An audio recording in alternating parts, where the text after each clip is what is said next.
The great Stoic philosopher Epictetus once said, "The key is to keep company only with people who uplift you, whose presence calls forth your best." It's a simple truth. The people around us shape who we become. You've probably heard the saying, "You're the average of the 5 people you spend the most time with." The problem? Not everyone in our lives pushes us toward growth, wisdom, or self-control. Some people drain our energy, fill our minds with negativity, or pull us into drama. They slow us down, keeping us from reaching our full potential. As Stoics, we are responsible for guarding our inner peace. That doesn't mean cutting people off for minor flaws. We all have them. But it does mean being aware of who we spend time with and how they influence our thoughts and actions. In this video, we'll explore 7 types of people who can derail your Stoic journey. We'll break down how to spot them, how they affect your mindset, and how to deal with them while staying true to Stoic principles. But before we begin, take a moment to like this video if you find value in Stoicism. Your support helps spread this philosophy, reaching more people on the path to resilience and wisdom. And if you haven't already, subscribe and turn on notifications so you never miss content on mastering self-discipline, emotional control, and inner peace. Let's get started. Type of people number 1, the complainer. We all know that person, the one who always finds something to complain about. It could be the weather, their job, the service at a restaurant, or just life in general. No matter what happens, they always see the worst in every situation. At first, it might seem harmless, just venting, right? But over time, being around constant negativity is draining. It's like a slow leak, gradually depleting your energy and patience. And even if you tell yourself you won't be affected, it still seeps in. Stoicism teaches us to focus on what we can control and let go of what we can't. Complaining achieves nothing. It just magnifies problems instead of solving them. Imagine working on a project with a chronic complainer. Every meeting turns into a list of complaints about deadlines, coworkers, or how things are never fair. Instead of discussing solutions, you're caught in a cycle of negativity. The result? Low morale, wasted time, and frustration. So how do we handle complainers in a Stoic way? First, limit your exposure whenever possible. If you can avoid these interactions, do it. But sometimes you can't. Maybe they're a coworker, a friend, or even family. In that case, create mental distance. See their complaints as passing noise, like a storm outside your window. It might be loud, but it has no power over you unless you let it in. Stay calm and don't engage emotionally. Another approach is to redirect the conversation to something productive. If they're ranting about their boss, ask, "What's something you can do to make your workday better?" If they're complaining about the weather, shift the focus to what they can enjoy that day. Marcus Aurelius said, "You have power over your mind, not outside events." Realize this, and you will find strength. That's the Stoic mindset. We protect our peace by choosing how we respond. Don't let complainers drain your energy. Stay focused on solutions, not problems. Type of people number 2, the drama magnet. Picture your life as a ship sailing through calm waters. Then, out of nowhere, you hit a whirlpool, the drama magnet. These people always seem to be in the middle of some crisis, conflict, or controversy. And just like a whirlpool, they pull you into their chaos before you even realize what's happening. At first, their energy might seem exciting. They're passionate, full of stories, and always have something dramatic happening. But soon you realize that being around them feels like steering through a never-ending storm, exhausting and draining. What makes drama magnets so tricky is that their problems quickly become your problems. Their chaos spreads, pulling you into fights or emotional turmoil that were never yours to begin with. Let's say you have a friend who constantly has issues with people. One day they're upset with Sarah. The next, they've fallen out with Tom. Every time they come to you for advice.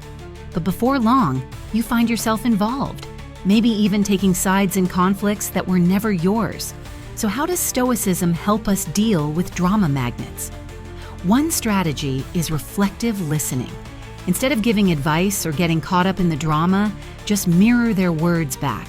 If they say, "I can't believe Sarah said that about me," you respond, "So you're feeling betrayed by Sarah's words." This makes them feel heard but keeps you from getting entangled. Another powerful approach is selective unavailability. Stoicism teaches us to guard our time and energy. If someone constantly pulls you into their chaos, set clear boundaries. Limit when and how often you engage with them. Turn off notifications, set focus hours, and let them know you won't always be available. To paraphrase Seneca, true happiness is found in the present, without anxious dependence on the future. Instead of worrying about the next crisis, focus on your own peace and growth. Sail your ship with intention. Let others handle their own storms, while you stay on course toward a life of wisdom, stability, and calm. Type of people number 3, the naysayer. Picture this. You're working on a painting, adding colors, bringing your vision to life. Then a naysayer walks in. They scan your work and immediately start pointing out flaws. Are you sure about that color? That doesn't look realistic. You know most artists never make it, right? Their words, like dull gray strokes, start to overshadow the vibrant colors of your ambition. This isn't constructive criticism, which can be helpful. This is constant doubt, a steady drip of negativity designed to make you question yourself. Now, let's say you're excited about a new career path. You've done the research, talked to professionals, even taken some courses. You share your enthusiasm, but the naysayer immediately starts listing all the reasons it won't work. The market is too competitive. Do you even have the right skills? What if you fail? At first, you brush it off, but soon their doubts start creeping in. Their voice becomes your voice. Your once clear vision now feels uncertain. So, how do you handle a naysayer, especially when they're close to you? One effective strategy is to turn their negativity into a conversation. Instead of just listening, ask them for advice. That's an interesting perspective. How do you think someone could successfully make a career change? This approach forces them to think about solutions instead of just shooting down ideas. Another technique is positive confrontation. When they list reasons something won't work, flip it back on them. I see what you're saying, but what steps could I take to overcome that? This shifts the conversation away from doubt and toward problem solving.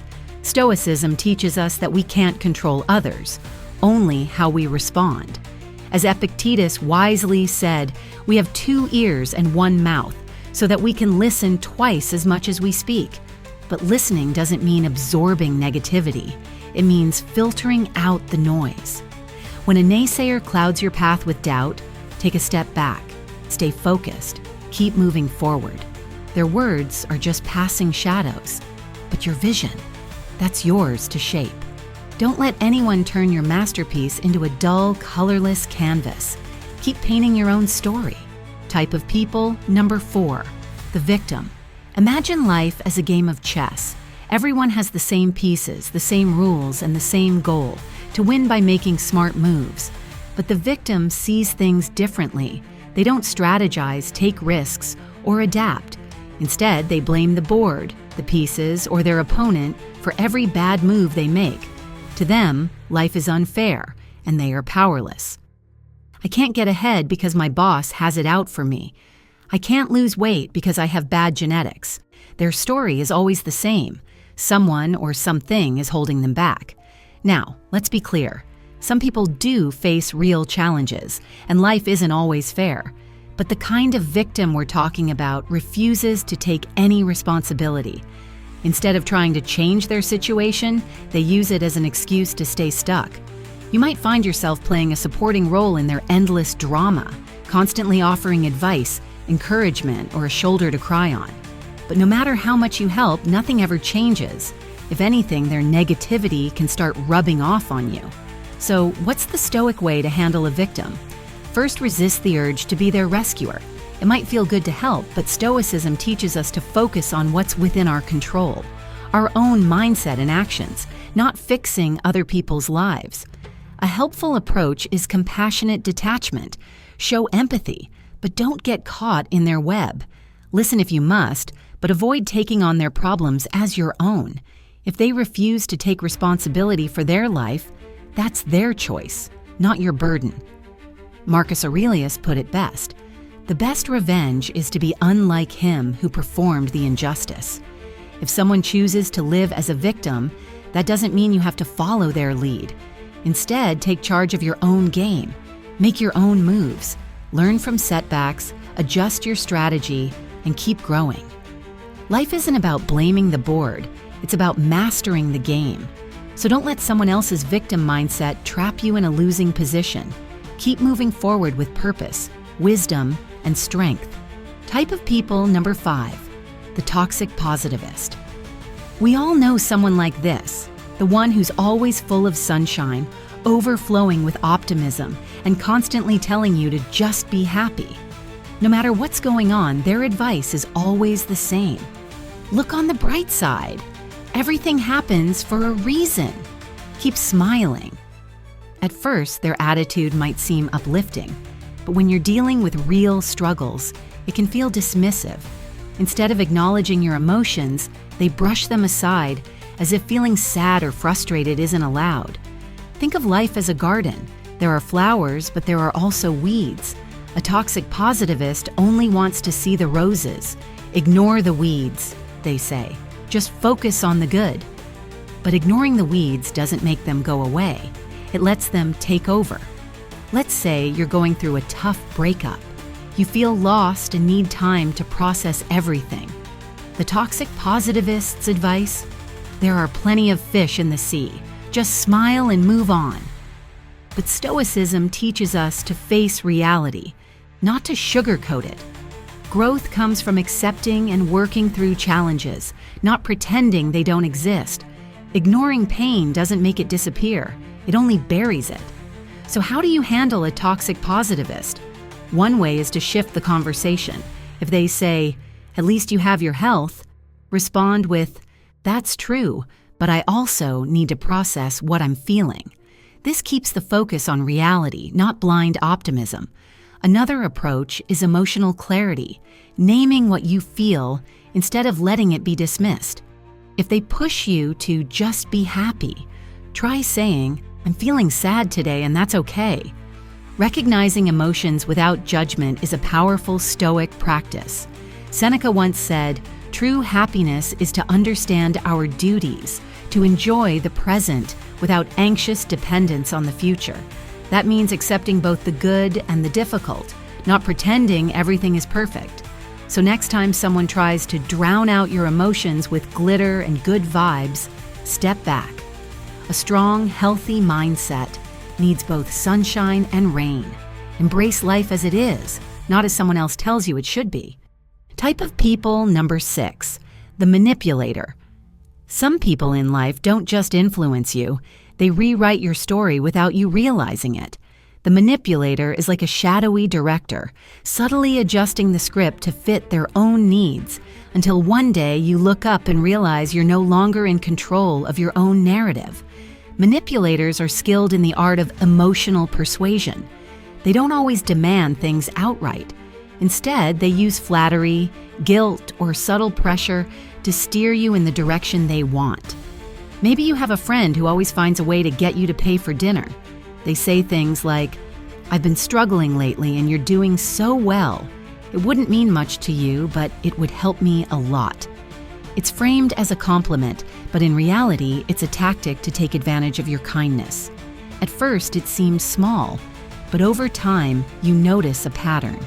You're always the one making sacrifices, always the one bending to their needs, while they never do the same for you. The more you give in, the harder it becomes to push back. So how do you handle a manipulator? One effective method is something called fogging, a technique where you acknowledge any truth in their words, but refuse to be influenced by their pressure. If they say, "You're successful, you should cover dinner," you calmly reply, "I'm glad things are going well for me, but let's stick to splitting the bill as usual." This lets them know you won't be easily swayed without escalating the situation. Another approach? Set firm boundaries. If they try to get you to lend them money, commit to something you're uncomfortable with, or guilt, trip you into doing favors, say no, clearly and confidently. You don't owe a long explanation. "I can't lend money, but I hope things get better for you," is a simple but strong boundary that protects your values while keeping the conversation respectful. Epictetus once said, "We cannot choose our external circumstances, but we can always choose how we respond to them." Manipulators thrive on predictable reactions. Your guilt, your need for approval, your fear of upsetting others.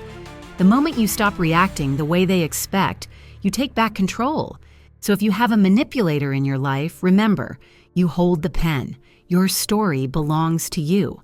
Don't let anyone else dictate your script. Stay true to your values, set boundaries, and make sure your decisions reflect who you truly are, not who someone else wants you to be.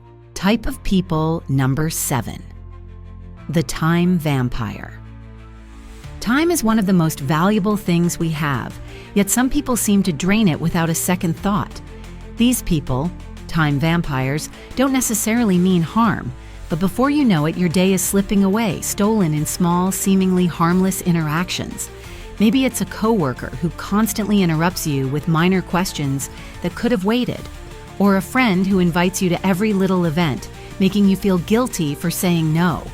Individually, these moments might not seem like a big deal, but over time, they add up, slowly pulling you away from what truly matters.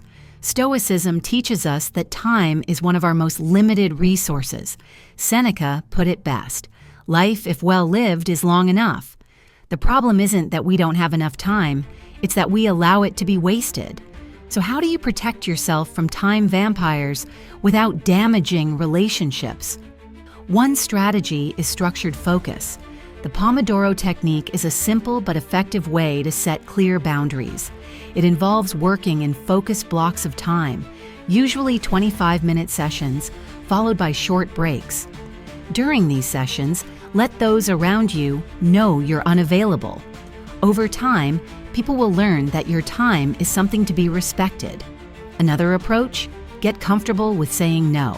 If you're dealing with a social time vampire, remember, declining an invitation is not rejecting the person.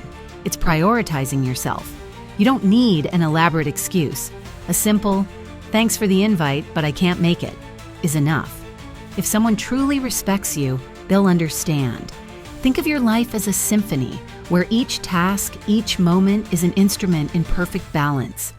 Time vampires throw everything off key, turning harmony into noise. But you're the conductor of your own life. It's up to you to hold the baton, set the rhythm, and decide how your time is spent. So be selective. Make sure the time you give aligns with your values, goals, and personal growth. Because once time is lost, you never get it back. Final thoughts. We've explored the kinds of people who can pull us away from our stoic path, those who drain our energy, stir up unnecessary drama, or fill our minds with doubt. But before we move on, there's something important to consider. Are we sometimes guilty of these behaviors ourselves? It's easy to notice flaws in others, but true self-improvement starts with looking inward. Have you ever found yourself complaining too much, stirring up conflict, or doubting someone's dreams? None of us are immune to these habits. The key is recognizing when we slip into these roles and making the effort to change. Stoicism teaches us not to waste energy blaming others, but to focus on what we can control, our own thoughts and actions. Pay attention to how you influence those around you. If you catch yourself spreading negativity or getting caught in unnecessary drama, take a step back. Ask yourself, is this the person I want to be? The answer is always within your control. If today's video made you reflect, leave a comment below. Share your thoughts, experiences, or even how you plan to apply Stoic principles in your own life. Let's turn this into a space for growth and discussion. And if you found value in this, hit the like button, subscribe, and turn on notifications so you don't miss more content like this. Your support helps keep Stoic wisdom alive. Remember, every choice you make shapes your character. Live with purpose, stay disciplined, and walk your path with wisdom. Until next time, stay strong, stay stoic.